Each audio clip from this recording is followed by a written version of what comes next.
Dream job ఆదిత్యతోనే సాధ్యం. Aditya degree colleges admissions open. For more information visit our website. నమస్తే, నేను Keshav. Welcome to Suman TV. అంతర్జాతీయ చట్టాలపైన నిపుణులుగా ఉన్నటువంటి కావేటి శ్రీనివాస్ గారు మనతో పాటు జాయిన్ అవుతున్నారు. శ్రీనివాస్ గారు నమస్కారం. నమస్కారం అండి. రెండు విషయాలండి. ఒకటి, ఇండస్ వాటర్ ట్రీటీకి సంబంధించి భారత ప్రభుత్వం ఒక నిర్ణయం తీసుకుంది, అది అబేయన్స్లో పెట్టాలని. అలానే పాకిస్తాన్ కూడా సిమ్లా ఒప్పందాన్ని సస్పెండ్ చేస్తున్నట్టుగా అనౌన్స్ చేసింది. ఏంటి అసలు ఈ రెండు ఒప్పందాలను పక్కన పెట్టడం వలన ఆల్మోస్ట్ యుద్ధానికి దగ్గర అయిపోయినట్టే అనే సంకేతాలు వస్తున్నాయి. ఆల్రెడీ వాళ్ళ స్టైల్లో ఎక్సర్సైజెస్ చేస్తున్నారు, వీళ్ళ స్టైల్లో మాక్ డ్రిల్స్ చేస్తున్నారు. సో ఏం జరగవచ్చు? ఈ ఒప్పందాలు పక్కన పెట్టడం వల్ల జరిగేటువంటి విపత్కర పరిస్థితులు ఏంటి? ఇప్పుడు ఫస్ట్ ఆఫ్ ఆల్ అండి, మనం కొంత అర్థం చేసుకోవాల్సింది ఇండస్ వాటర్స్ ట్రీటీ ఏదైతే ఉందో, అంటే వెస్టర్న్ రివర్స్, ఈస్టర్న్ రివర్స్ అని అన్నారు. ఎందుకంటే మనది పైకి ఉంటుంది, వాళ్ళది కిందికి ఉంటుంది. మనది అప్వర్డ్, వాళ్ళది లోవర్డ్, అంటే కిందికి. సో మన వాటర్స్ అక్కడికి వెళ్తాయి, ఇండియా నుంచే వెళ్తాయి చాలా. అంటే ఇప్పుడు పంజాబ్ అంటాం కదండి, 5 నదులు. సో ఎప్పుడైతే water, this is international law subject. ఇప్పుడు మన దేశానికి కూడా చైనాకు, బర్మాకు, లేకపోతే నేపాల్కి, చైనాకు, వీటన్నిటి కూడా వాటర్ డిస్ప్యూట్స్ ఉన్నాయి. ఇది ప్రపంచంలో ప్రతి అడ్జసెంట్ కంట్రీస్ కి అయ్యే పరిస్థితి, వాటర్స్ అంటే ఎత్తుపల్ల ఉన్న కంట్రీస్లలో.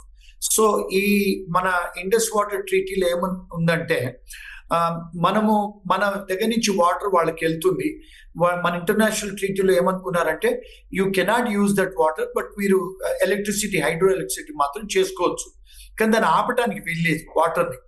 అంటే ఇప్పుడు మేము రివోక్ చేస్తున్నామని మన ఫారిన్ అఫైర్స్ గవర్నమెంట్ డిపార్ట్మెంట్ వాళ్ళు అన్నారు, అంటే ఫారిన్ అఫైర్స్ మినిస్ట్రీ గారు, సెక్రటరీ గారు.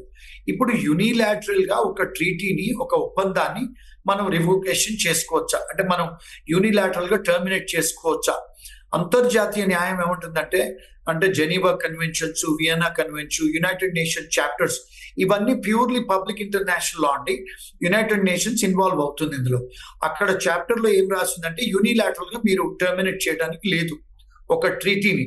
అంటే ఇద్దరు కంట్రీల మధ్యన మీరు అంటే యూనిలాటరల్ అంటే వన్ సైడ్ ఏకపక్షంగా చేయడానికి లేదండి. అదే రెండోది ఏంటంటే, ఇందులో ఈ ట్రీటీలో అంటే ఒక సైడ్ ఏం రాసిందంటే, వియన్నా కన్వెన్షన్, జెనీవా కన్వెన్షన్స్ లో వాళ్ళు ఏమన్నారంటే, India is not a treaty partner. అదొకటి. అంటే సైన్ చేసి రాటిఫై. ఇక్కడ ఇంటర్నేషనల్ లాలో 2 విషయాలు అర్థం చేసుకోవాలండి. One is called signing the treaty, second is called ratifying the treaty.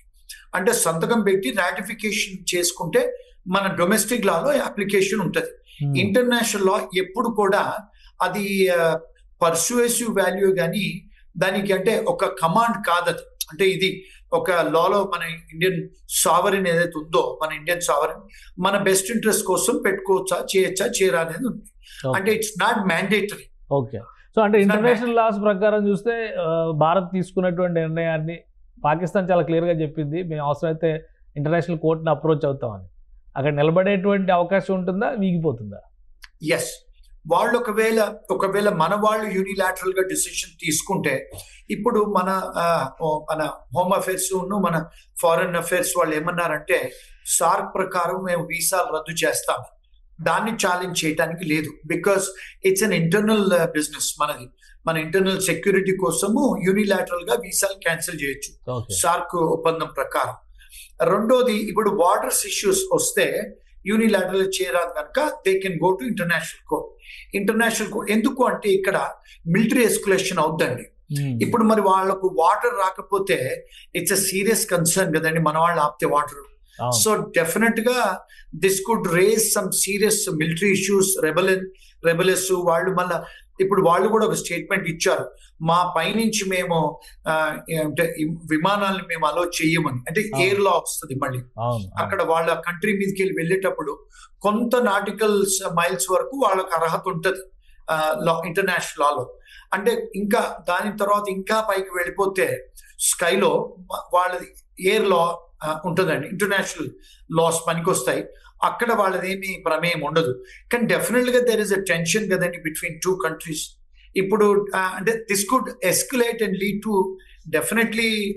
కానీ ఒక విషయం శ్రీనివాస్ గారు, ఒక లెటర్ రాసింది మినిస్ట్రీ ఆఫ్ జల్ శక్తి పాకిస్తాన్ సెక్రటరీకి రాసిన లెటర్లో చాలా క్లియర్గా మెన్షన్ చేశారు. అది పాకిస్తాన్ గవర్నమెంట్ నెగోషియేషన్స్కి విల్లింగ్గా లేదు కాబట్టి ఈ ట్రీటీకి సంబంధించిన బేసిక్ కండిషన్స్ను వైలేట్ చేసినట్టుగానే అవుతుంది.